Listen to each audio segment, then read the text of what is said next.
Good morning, everyone. Today we will discuss the human microbiome and human health. For many years, microorganisms were primarily viewed as pathogens.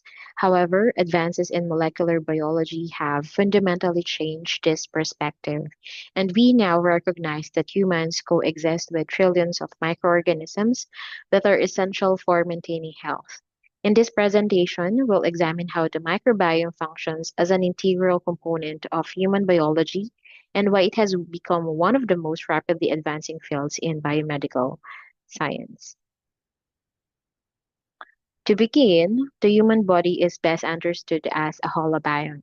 It's a biological system composed of human cells and their associated microbial communities. Rather than passive passengers, these microorganisms actively regulate metabolism, immune maturation, and epithelial barrier integrity, neuroendocrine signaling, and even protection against pathogens. And collectively, they form the human microbiome, which includes not only the microbiomes themselves, but also their genetic material and interactions with the host. Thus, human physiology results from continuous communication between the host and its resident microorganisms.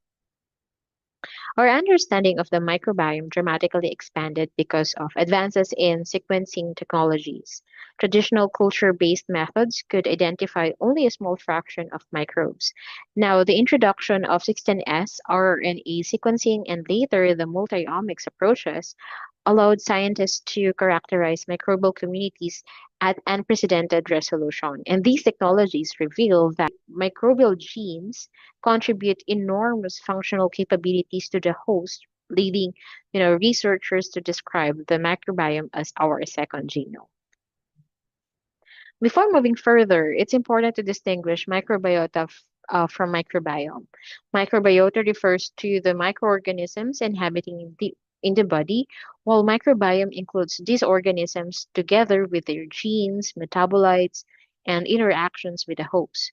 The gastrointestinal tract contains approximately trillions of microbial cells, encoding millions of genes that greatly expand human metabolic capacity. And these microbes digest complex carbohydrates, synthesize vitamins, metabolize bile acids, and prevent pathogen colonization through a process known as colonization resistance.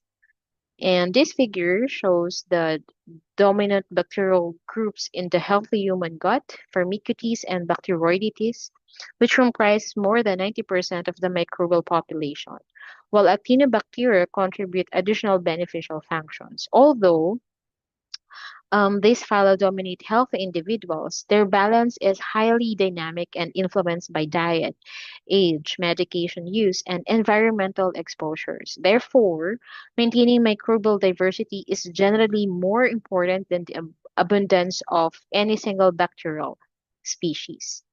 The microbial continuously communicates with host tissues through microbial metabolites, immune signaling molecules, and metabolic pathways. And this bidirectional communication helps maintain immune homeostasis and tissue health. However, disruption of this ecological balance, otherwise known as dysbiosis, can impair the signaling networks, which increases susceptibility to inflammatory metabolic, neurological, and autoimmune diseases. Thus, diseases often reflects disruption of an entire microbial ecosystem rather than the presence of a single pathogen. And one important example of this communication involves the short chain fatty acid produced by bacterial fermentation of dietary fiber. So these metabolites bind to GPCRs and they influence immune regulation in epithelial integrity and energy metabolism. Finally, these discoveries have paved the way for precision medicine, and modern multi-omics technologies now allow researchers to analyze not only which microbes are present, but also what functions they perform. Importantly, the different microbial species can carry out similar metabolic roles, making microbial function a stronger predictor of health than taxonomy alone. This functional understanding is driving personalized therapies, including probiotics, prebiotics, engineered, microbial therapeutics, and fecal microbiota transplantation, with the ultimate goal of restoring each individual's microbial system rather than simply treating diseases symptoms. Now, having established the scientific foundation and molecular basis of host microbiome interactions, we'll now move on to the next section, which explores how the microbiome has shifted from the periphery to the center of biomedical science and its implication for diseases and therapy. The human microbiome has moved from the margins of biology to the center of biomedical science. It comprises trillions of bacteria, viruses, fungi, archaea, and protozoa that colonizes the gut, skin, oral cavity, respiratory tract, and urogenital system. And it is now recognized as an essential partner in human biology. Consider three figures. The ratio of microbial cells to human cells is roughly 1 to 1. These organisms occupy five major body niches, and about one third of microbiome genes are shared across most healthy people, pointing to a common functional core. High throughput sequencing and multiomics now characterize these communities in unprecedented detail, turning the microbiome into a source of diagnostic biomarkers and a target for therapy. Crucially, the microbiome influences the entire body, not just the gut. In the brain, dysbiosis is linked to cognitive decline, neurodegeneration, and stroke. In the heart, shared mechanisms connect cardiovascular and neuropsychiatric disorders, an area called psychocardiology. In the gut and metabolism, it is tied to inflammatory bowel disease, obesity, type 2 diabetes, and colorectal cancer. Even the joints are affected, with osteoarthritis linked to intestinal barrier compromise. The takeaway is this: dysbiosis is not a localized gastrointestinal problem, but it is a systemic failure cascade, which means precision medicine must begin with microbial equilibrium. Therapeutics are evolving along a clear trajectory. It begins with broad dietary and probiotic modulation using prebiotics, probiotics, and postbiotics to nudge the ecosystem toward balance. Next is fecal microbiota transplantation, which transfers whole stool communities to restore diversity. It is highly effective but unrefined. The frontier is live biotherapeutic products which deploy defined, engineered, and characterized microbial strains for precise outcomes. The goal of modern therapeutics is to combine the ecological restoration power of FMT with the pharmacological precision of engineered drugs. This slide contrasts the two directly. FMT uses an undefined whole stool community for broad ecosystem replacement. Its standardization is low and highly donor dependent, carrying risk of pathogen transfer and unpredictable long term effects. It is used mainly for metabolic disorders and severe dysbiosis. While LBP, by contrast, use defined characterized strains for targeted metabolic or immune modulation. They are laboratory controlled, standardized, and rigorously tested, giving them a high safety profile. They are applied to conditions like Clostridiodis difficile infection and other highly specific targeted disorders. In short, LBPs resolve the safety and standardization limits of whole stool transfers. Finally, translating this science depends on people. At under resourced institutions, 90% of faculty express strong interest in the microbiome. Yet, only 48% report that their institutions offer related courses or modules. Time and funding are the primary constraints. The core challenge is that microbiome research is a new biology, one that integrates molecular biology with computational and data science. Expanding equitable access through faculty development and sustained resources is critical if the field is to realize its full translational promise. This time, I will discuss the emerging trends in human microbiome research and how they may shape the future of healthcare. Here are some of the emerging trends and future developments in microbiome science. One is the transition of researches from association to causation. Historically, research has only associated certain microbiome changes with specific diseases. The new frontier is identifying the exact microbes, genes, or metabolic drivers that directly cause or protect against health conditions. Another, science is moving fast, so it is not limited to just naming bacteria but to understanding their mechanisms. So current studies prioritize microbial metabolites, immune system signaling pathways, and complex host interactions.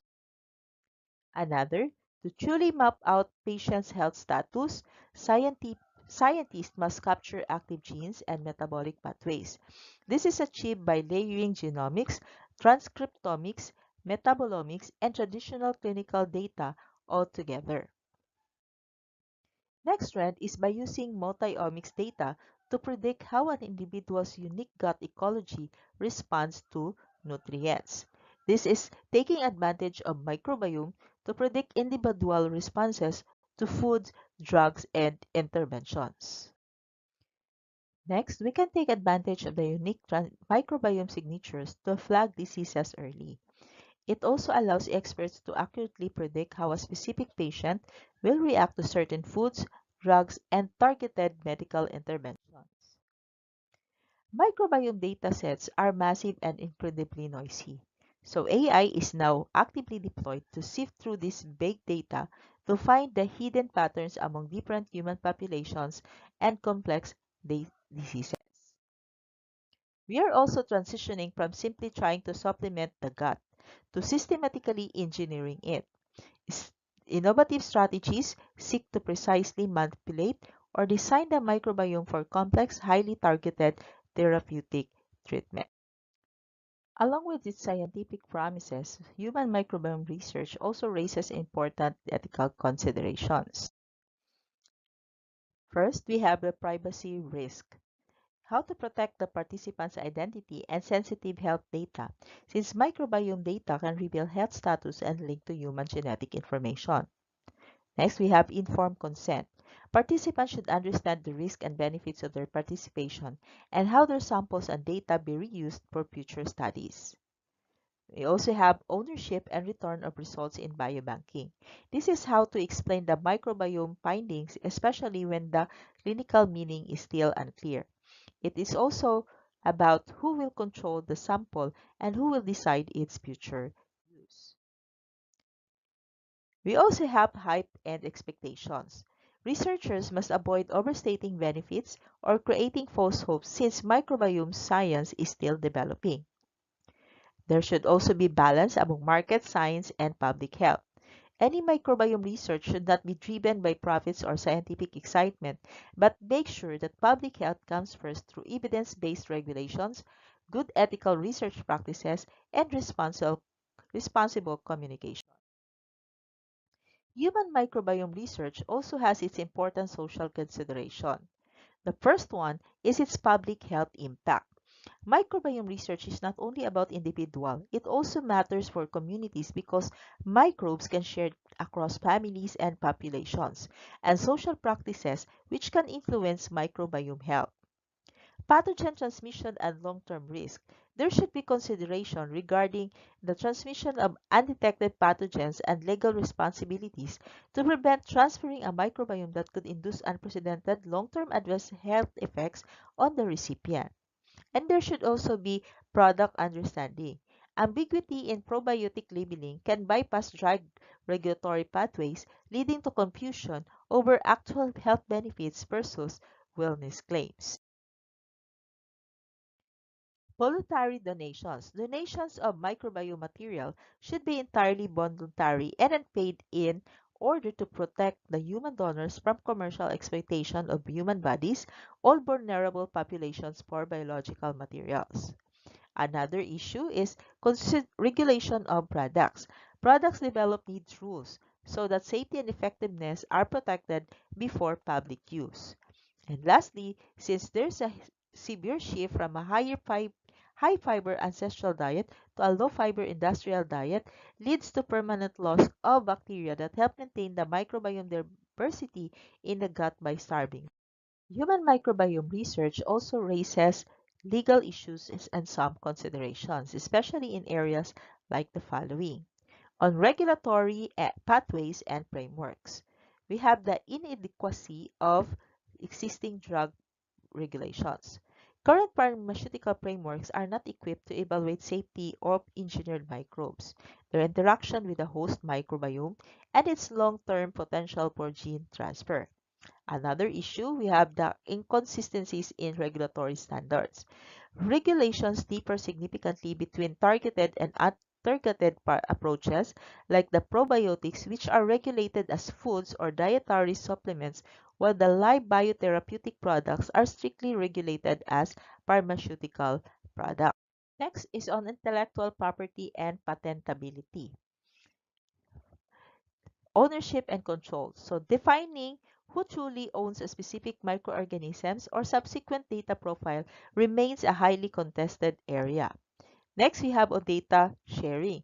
Large microbiome project depends on sharing sequence data, but this creates legal concerns about re-identification and Next issue is on data privacy.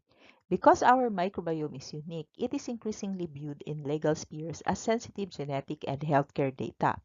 So, in response, the GINA Act, or the Genetic Information Non-Discrimination Act, was formulated. It serves to protect individuals by rendering it illegal for employees or health insurance companies to use this sensitive biological data against them. In order to deal with the different legal issues and considerations, so here are some of legal bases used to protect individuals. The Nagoya Protocol. Pharmaceuticals companies cannot freely harvest unique resilient bacteria from the guts of traditional or indigenous populations to develop lucrative Western drugs. So they must legally share the financial and scientific rewards with those communities. Failing to do so is classified as biopiracy, which can invalidate patents and trigger massive international lawsuits.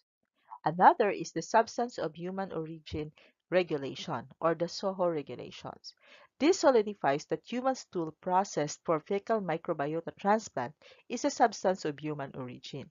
If a lab isolates specific bacteria from that stool, the manufacturer a standardized pill, the product crosses the line from simple SOHO tissue into a live biotherapeutic product, forcing it to undergo much stricter and costlier clinical drug trial. Now that we've covered the cutting-edge science, the ethical dilemmas, and the legal hurdles, it's time to take a step back and look at the big picture. In this final section, we're talking about the overall impact on science and society. We are living through a massive paradigm shift. The human microbiome isn't just changing how we treat specific diseases. It is completely rewriting the rules of modern medicine and transforming public health. When we hear the term human microbiome, we often think about health, disease, or medical research. However, the literature shows that microbiome science also has important educational applications. It provides opportunities to strengthen STEM education, improve health literacy, and prepare students for future developments in healthcare and biomedical research. So today, I will briefly highlight the key themes that emerge from the literature. So first one of the major themes in the literature is that microbiome science serves as an effective interdisciplinary learning platform. As shown in this diagram, the study of the human microbiome connects several fields, including biology, genetics, nutrition, medicine, and bioinformatics. Because of this, students are encouraged to see how knowledge from different disciplines works together to explain real-world health issues. And according to Ayalu and colleagues, microbiome education helps strengthen STEM learning by allowing students to make connections across scientific fields, rather than studying each subject separately. In other words, the microbiome provides a practical context where students can apply scientific concepts in a more integrated and meaningful way. Microbiome education promotes active and inquiry based learning. So instead of simply learning concepts from textbooks, students can participate in activities such as laboratory investigations, DNA sequencing, um, metagenomic analysis, and the evaluation of scientific research.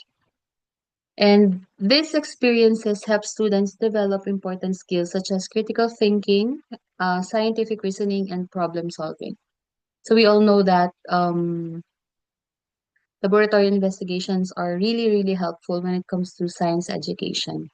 And according to Ayalu and colleagues, they pointed out that engaging students in authentic scientific practices allows them to better understand how scientific knowledge is actual and how it is produced. So as a result, students are not just learning science, they are learning how to think and work like scientists. Another one, the literature also highlights the role of microbiome education in promoting health literacy. By understanding how factors such as diet, lifestyle, hygiene practices, and antibiotic use affect the microbiome, the students become more informed about maintaining their own health. And then also, research suggests that this knowledge can encourage healthier behaviors and support disease prevention.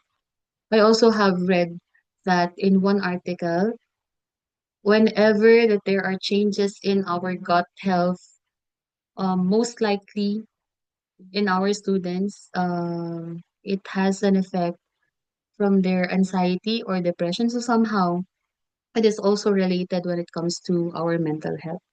And at the same time, microbiome science exposed students to emerging technologies that are becoming increasingly important in healthcare, most especially in this generation.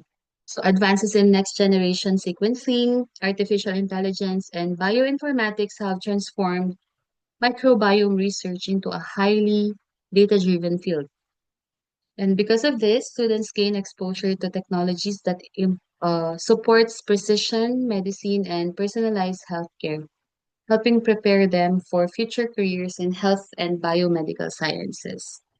And of course, lastly, although the educational potential of microbiome science is clear, the literature also identifies several challenges. These include limited laboratory facilities, insufficient faculty expertise, curriculum overload, and restricted access to bioinformatics resources, particularly in under-resourced institutions. So, best example here, I'm sure not only here in Nueva Ecija, but also in other parts of our country. In DepEd, we are really, really has limited laboratory facilities and also insufficient faculty expertise. And also, researchers also emphasize the importance of addressing ethical issues such as privacy-informed consent and the responsible use of microbiome data. Overall, the literature suggests that microbiome education goes beyond teaching microbiology concepts. It also helps develop scientific literacy, research skills, technological competence, health awareness, and ethical responsibilities. Therefore, integrating microbiome science into higher education can better prepare future scientists and healthcare professionals for advances in biomedical research. Precision. So, in conclusion, the human microbiome is now recognized as an active biological system rather than a passive collection of microbes. Our report actually showed that humans function as holobionts, meaning that host cells and microbial communities operate together in one integrated system.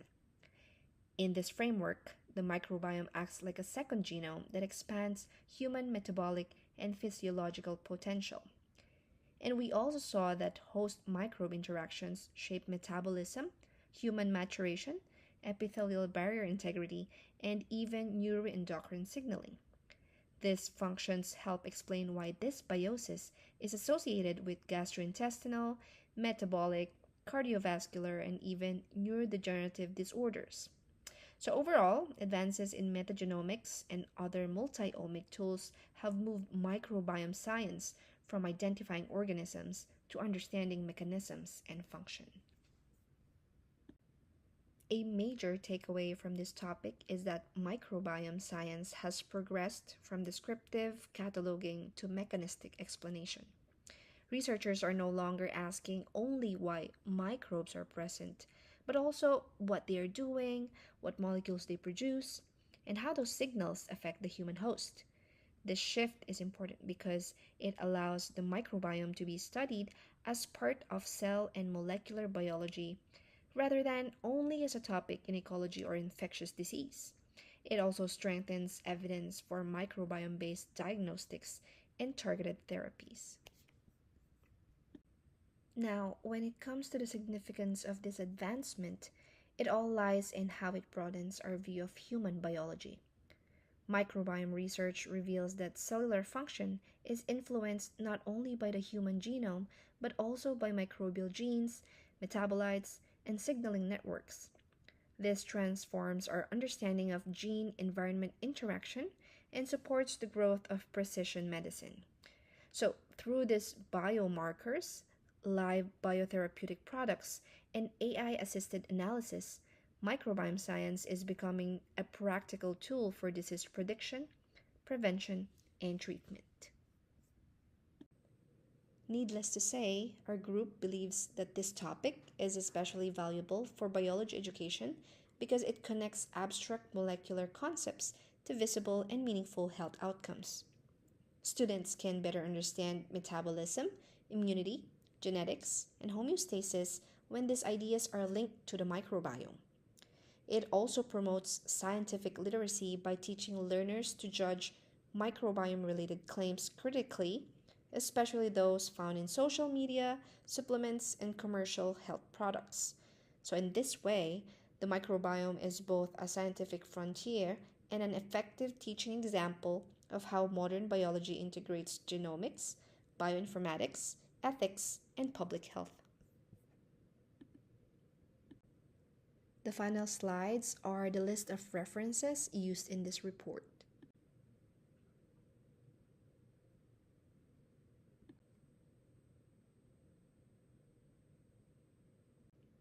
That concludes our report. Thank you so much for listening.